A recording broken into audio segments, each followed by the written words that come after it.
Assalamualaikum warahmatullahi wabarakatuh. Halo Talkomen, kenalin nama saya Munadianur, biasa disapa Muna. Saya berasal dari Aceh, sekarang berdomisili di Bekasi.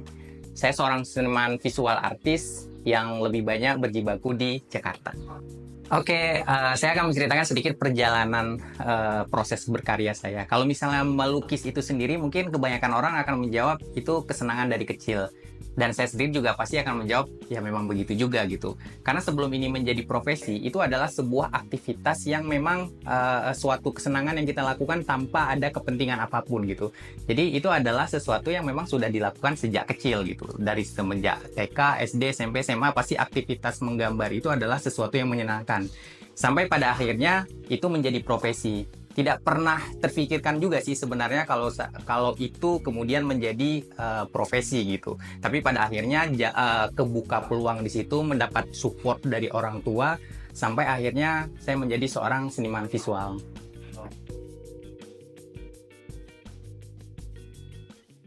Oke, sebenarnya latar belakang saya tuh juga saya seorang santri. Jadi saya memang background pendidikannya itu pesantren. Dan sebelum melukis, memang aktivitasnya itu adalah belajar kaligrafi. Jadi memang konsennya dulu tuh memang belajar kaligrafi Arab. Sampai akhirnya masuk ke seni rupa, IKJ, akhirnya konsennya lebih ke seni lukis gitu. Tapi sebelum itu saya juga pernah mondok di pesantren lembaga kaligrafi Al-Quran Lemka. Di situ memang kita konsennya di kelas 1 tahun gitu. Dan dan semasa sekolah pun ya memang aktivitasnya lebih banyak bergerak di bidang kaligrafi Arab. Nah, jadi terlibat di dalam event-event MTQ segala macam sampai hari ini sih sebenarnya juga masih saya sendiri pribadi masih terus ada di dalam ekosistem kaligrafi Arab gitu. Nah, kemudian makin ke sini peluang-peluang baru juga semakin terbuka, konsentrasi pengetahuan yang didapat juga semakin luas sampai akhirnya banyak karya-karya itu yang di luar kaligrafi itu sendiri. Walaupun sebenarnya disiplin-disiplin yang ada di dalam kaligrafi itu basicnya sebenarnya seni rupa semua. Dasar-dasar dalam seni rupa itu juga sesuatu yang dipelajari di dunia kaligrafi. Jadi sebenarnya sangat relate dengan apa yang sedang saya lakukan, apa yang saya lakukan sekarang gitu. Jadi semua pengetahuan yang didapat di kaligrafi dan segala pengetahuan yang dapat seni rupa semuanya memiliki satu variabel yang sama sebenarnya, karena semuanya adalah basic-basic dari seni rupa itu sendiri gitu. Sampai akhirnya karya-karya sekarang berkembang dengan bentuk-bentuk geometris, dengan bentuk-bentuk animasi segala macam. Itu adalah proses kreatif yang panjang sebenarnya. Kalau dulu pendekatannya melalui teknik, mulai banyak perubahan-perubahan gaya dari naturalis, realis, surrealis, bahkan apapun mungkin pernah dijabanin gitu. Tapi dalam proses itu sampai pada akhirnya menemukan satu titik di mana saya juga harus punya karya yang di situ saya melakukannya benar-benar dengan kesenangan seperti yang pernah saya lakukan semasa kecil gitu. Jadi terlepas dia sebuah profesi, terlepas itu menghasilkan uang, tapi harus ada ruang-ruang di mana saya berkarya untuk kesenangan saya pribadi, yang ternyata itu juga bisa mendatangkan uang gitu.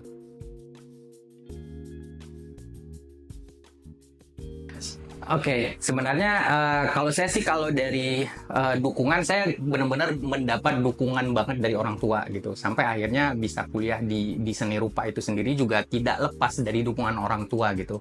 Jadi kalau misalnya dukungan itu saya tidak krisis dukungan lah, karena memang dari keluarga terdekat juga support banget gitu, dari dulu juga support banget gitu, dan dari beberapa guru ada di sekolah dulu juga mereka juga support banget, karena mungkin kebanyakan ya tidak semua seniman mungkin di akademiknya tuh agak kurang mungkin di pelajaran-pelajaran segala macam ya, mungkin itu juga berlaku ke saya gitu. Tapi ada beberapa guru yang ternyata juga ngelihat peluang lain dari seorang siswanya yang sampai sekarang juga ikut support gitu.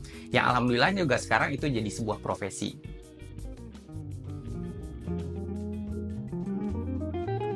Uh, karena saya pribadi juga dari latar belakang pesantren segala macam, dimana harapannya semua aktivitas itu punya nilai ibadah lah dalam tanda kutip di situ. Ya mungkin di dalam konteks seni rupa tersendiri mungkin ada beberapa hal-hal yang mungkin bisa bertolak belakang dengan apa yang dipelajari gitu. Tapi kalau pesan dari orang tua itu maksudnya apapun aktivitas yang kita lakukan, apapun profesi yang kita gelutin, itu mungkin bisa jadi medium dakwah. Pada dasarnya itu gitu. Jadi waktu itu saya juga pernah kayak bikin konten atau bikin karya yang memang isunya tuh tentang berdakwah lewat visual gitu.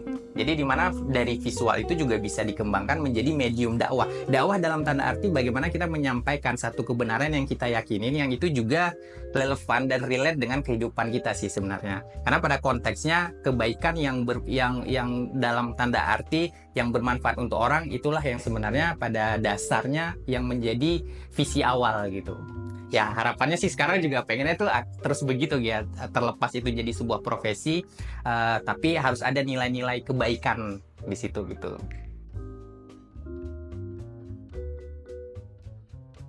Sebenarnya kalau kita bilang ini sebuah tanggung jawab, mungkin saya juga nggak mau terlalu membebani diri gitu. Pada akhirnya ini kan sebenarnya kita ngelihat sebuah peluang atau sarana bagaimana kita bisa mendelivery itu aja sih sebenarnya. Karena saya juga kalau kemudian saya membebani itu ya kayaknya terlalu berat juga gitu. Karena siapa saya juga punya keterbatasan kapasitas gitu. Tapi setidaknya dengan segala keterbatasan, ternyata ada something yang ternyata kita bisa melakukan sesuatu di situ dengan kemampuan yang ada, misalnya kayak gitu. Jadi bagaimana mengemas itu kemudian menjadi punya tujuan dan punya nilai-nilai itu sendiri sih sebenarnya.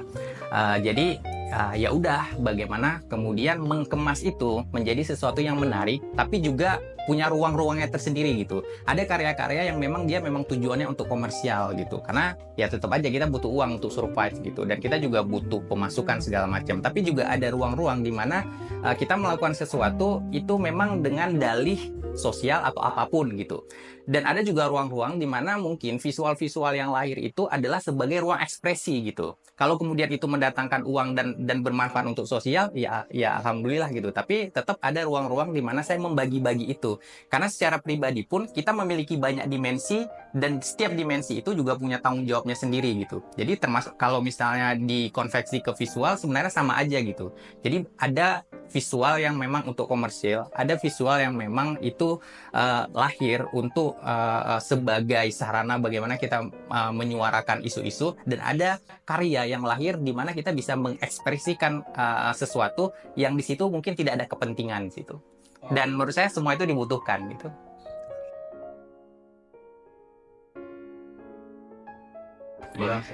Besar banget sih sebenarnya, karena kan kebanyakan visual itu juga lahir terinspirasi dari daily activity gitu.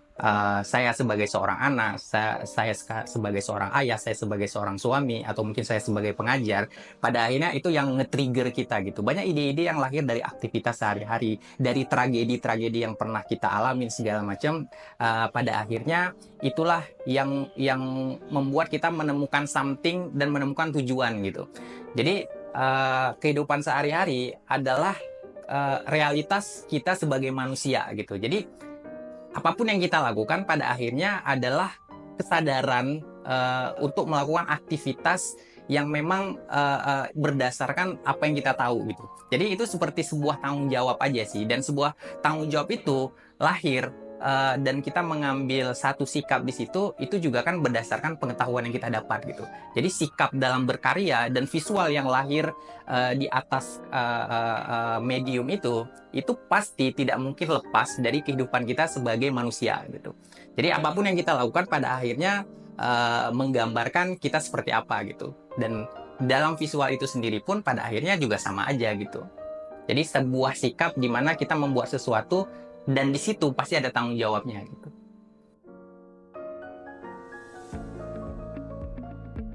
Jadi karya-karya saya ini juga kebanyakan kita mungkin flashback ke belakang sedikit gitu ya, yang memang disiplin ilmunya tuh memang seni rupa, pendekatannya juga seni lukis gitu. Tapi kebanyakan project-projectnya itu memang lebih banyak mengerjakan mural-mural gitu, walaupun juga banyak ngerjain project-project kaligrafi gitu. Cuman belakang ini lebih banyak ngerjain mural-mural. Nah, kalau konsentrasi dengan karya yang sekarang, dengan visual-visual sekarang, itu baru 1 tahun terakhir ini gitu. Jadi mungkin bisa dibilang kayak ada tragedi di mana pada akhirnya kita mengambil satu sikap baru sebagai upaya untuk mencari solusi, yang dimana solusi itu apa istilahnya, upaya untuk menemukan jawaban Jadi visual baru ini adalah satu sikap baru sih sebenarnya. Bagaimana mungkin dengan segala kompleksitas yang dimana visual-visual lama itu tidak lagi memberikan hal-hal yang memang saya inginkan atau saya butuhkan. Jadi bukan ingin keluar, tapi benar-benar sesuatu yang memang kita harus keluar gitu. Nah, jadi akhirnya muncul kayak eksperimen atau apapun yang sampai akhirnya visual-visual sekarang itu lahir gitu. Iya, jadi memang sebelumnya visual-visual ini lahir juga mungkin kalau dibilang pelarian iya juga, tapi kalau dibilang pelarian tapi kemudian kita menemukan sesuatu yang akhirnya kita menjadi lebih bijak dalam bersikap, ya tidak ada salahnya, karena itu juga salah satu upaya bagaimana kita menemukan solusi sebenarnya. Jadi karya-karya ini itu bisa dibilang itu kayak apa ya, saya menemukan kembali ruang di mana saya bisa bermain-main lagi di situ, di mana bukan menyampingkan tanggung jawab tapi memberikan ruang untuk saya lebih rileks dalam berkarya gitu. Jadi karya-karya yang lebih full color, dengan warna-warna yang lebih vibrant, dengan bentuk-bentuk yang lebih ekspresif segala macam, yang di situ tidak ada kepentingan apapun pada awalnya. Ya kalau misalnya nanti ke depan ternyata itu menjadi sebuah tanggung jawab lagi, ya pasti akan ada beban lagi di situ gitu. Tapi setidaknya upaya untuk menemukan kembali ruang-ruang di mana kita bisa kembali senang melakukan sesuatu yang pada dasarnya senang, itu harus terus dilakukan gitu. Karena tetap aja kan dalam hidup itu adalah satu proses perjalanan panjang di mana tetap perlu ada rest area di mana kita berhenti sejenak untuk melanjutkan perjalanan kembali gitu.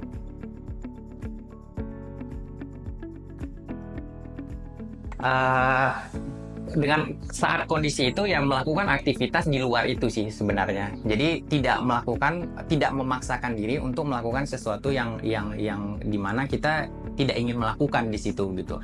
Walaupun sebenarnya itu agak berat karena tetap aja ada tanggung jawab di situ gitu, dan kita juga tidak bisa berhenti terlalu lama dengan mengabaikan tanggung jawab. Pada akhirnya berhenti terlalu lama tapi tidak berhenti terlalu lama kemudian tidak movement, tidak bergerak, itu juga pada akhirnya akan ada konsekuensi lainnya gitu, dan itu juga tidak lebih baik gitu. Tapi tetap memberi ruang di mana melakukan aktivitas-aktivitas lain seperti datang ke seminar atau datang ke pameran, berkumpul dengan teman, ngobrol dengan keluarga, ngobrol dengan istri, jalan-jalan dengan keluarga, berrekreasi sama anak-anak dan keluarga. Itu adalah satu sikap di mana kita memberikan jeda gitu. Jadi jeda itu bukan berarti berhenti, tapi melakukan aktivitas lain supaya bisa lebih nyaman dalam bergerak sebenarnya.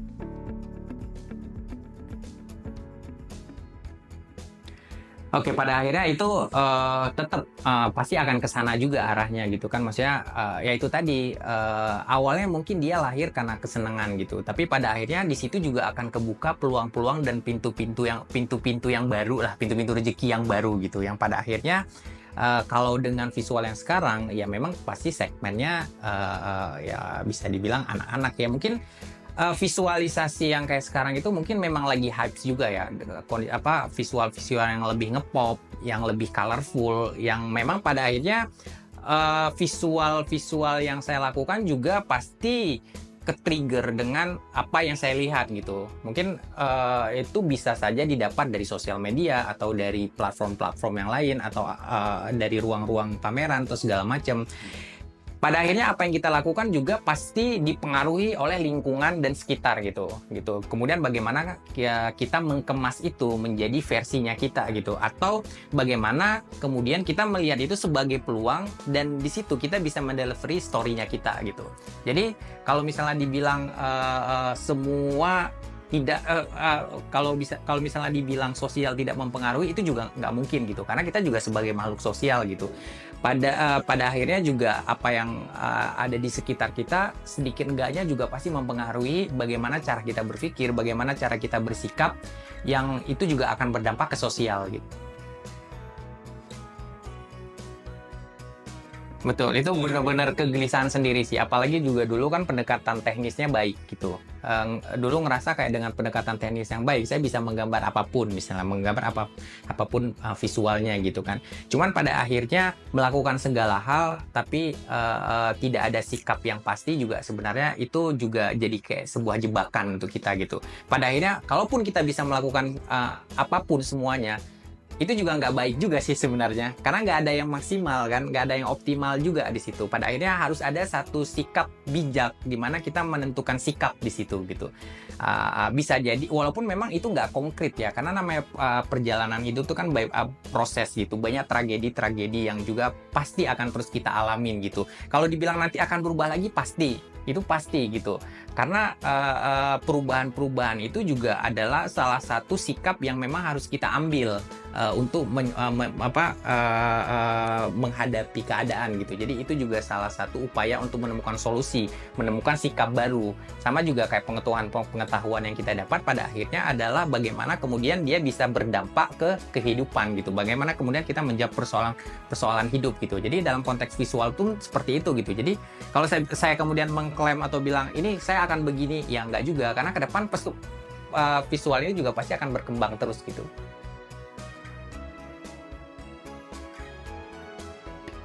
Oke, dulu kita pernah di tahun 2017 itu kolaborasi dengan PH Production House Falcon untuk garap film Warkop DKI Reborn.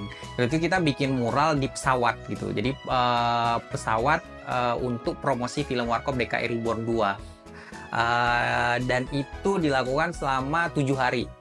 Jadi benar-benar itu pengalaman pertama, karena di situ kita menggunakan medium pesawat yang nggak mainstream segala macam. Itu tuh benar-benar satu pengalaman yang nggak pernah kita bayangkan juga akan kita menggambar di medium yang sebesar itu gitu.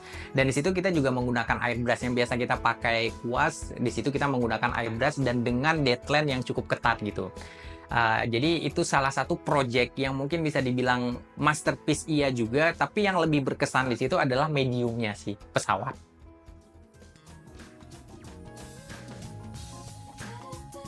Jadi memang setiap karya itu pasti punya ceritanya sendiri-sendiri gitu, dan setiap karya itu spesial gitu. Cuman ini spesial dalam bentuk lain karena ini yang memulai langkah awal di mana kemudian karya-karya selanjutnya lahir. Jadi karya yang ini sih sebenarnya. Ini tuh judulnya tuh Toxic Humanitarianism gitu. Jadi kayak kemanusiaan yang beracun lah ya, mungkin kalau secara artinya tuh begitu, tapi sebenarnya lebih kompleks dari itu sih sebenarnya. Karya ini tuh lahir karena banyaknya tragedi sih sebenarnya, termasuk waktu itu ada Instagram yang itu, terus juga pada kondisi itu juga saya juga tidak punya kemampuan untuk meregulasi emosi segala macam gitu-gitu. Jadi banyak hal-hal yang pada akhirnya karya ini punya histori yang menurut saya penting banget, yang mencatat banyak histori-histori yang sangat krusial lah tuh, sampai akhirnya karya ini lahir gitu. Dan karya ini memang berbeda sekali dengan karya-karya sebelumnya gitu, yang memang lebih konsen ke persoalan-persoalan teknis, warna-warna yang mungkin lebih naturalis segala macam gitu. Dan di sini ada satu sikap yang mungkin kalau orang ngelihat proses perjalanan kekaryaan saya, pasti ini karya yang benar-benar berbeda banget gitu. Karena di sini saya banyak melepas segala hal yang kemudian alhamdulillahnya itu saya menemukan sesuatu yang sangat berharga gitu. Oke. Dan sedikit lagi boleh. Dan sebenarnya konteks warna-warni di sini itu adalah salah satu perayaan bagaimana merayakan duka dengan warna-warni sih sebenarnya.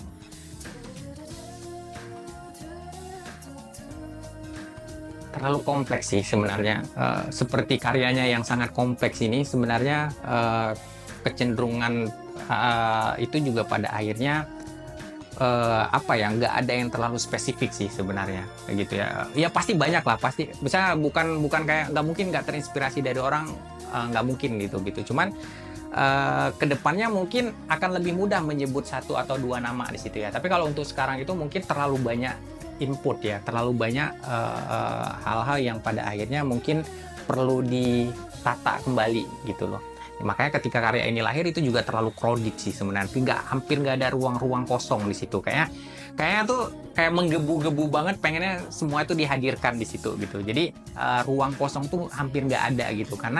Tapi kedepannya mungkin ditunggu aja karya-karya selanjutnya yang dia di situ akan memberikan ruang kosong dan lebih berbicara, dan karya itu mungkin akan lebih jujur gitu. Kalau untuk sekarang sih memang seniman-seniman itu ya terlalu banyak sih. Kita juga buka sosial media yang saya follow juga, seniman-seniman keren itu banyak banget.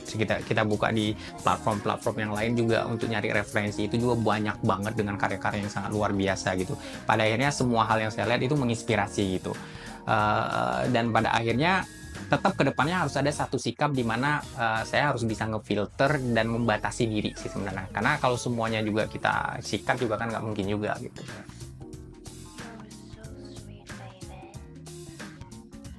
Sesuatu yang bisa kita wariskan ya ketika jasad udah nggak ada ya memang karya gitu. Mungkin karyanya bisa, outputnya bisa macam-macam gitu. Karena saya bisanya ngelukis ya mungkin saya akan mewariskan karya gitu. Tapi sebenarnya yang terpenting dari sebuah karya itu adalah bukan secara bentuk fisiknya gitu, tapi historikalnya gitu. Jadi cerita di balik sebuah karya itu lahir gitu. Jadi itu yang kemudian ada catatan sejarah yang dikemas dalam bentuk karya apapun bentuknya gitu.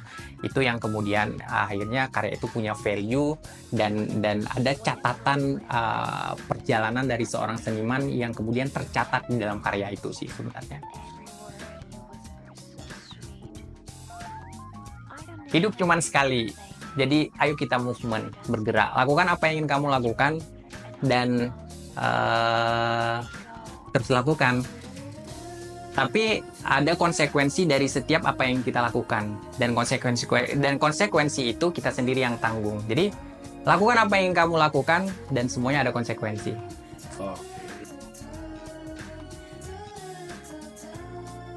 Pesan-pesannya ini menarik banget karena di era digital sekarang ini orang nggak untuk mengenal orang itu lebih mudah dengan kita punya portfolio yang lebih proper gitu. Dan salah satunya yang paling menarik adalah kita punya ID card yang orang lebih mudah untuk mengakses dan melihat informasi kita, dan ini mungkin lebih fleksibel dan benar-benar cukup menjual banget bagaimana kita mengemas diri kita untuk mendukung profesi kita. Oke, jadi teman-teman juga bisa ngelihat sendiri, kartunya juga lucu banget, menarik banget, dan di sini juga ada karakter senimannya. Ini ada karakter saya yang dimana orang tanpa ngelihat namanya orang udah tahu loh kalau ini tuh kartunya Munadianur. Keren nggak? Kalau teman-teman pengen ngelihat karya-karya yang lain dan menunggu karya-karya saya selanjutnya, mungkin bisa follow di akun Instagram saya di @munadianur.mi. Oke, check it out.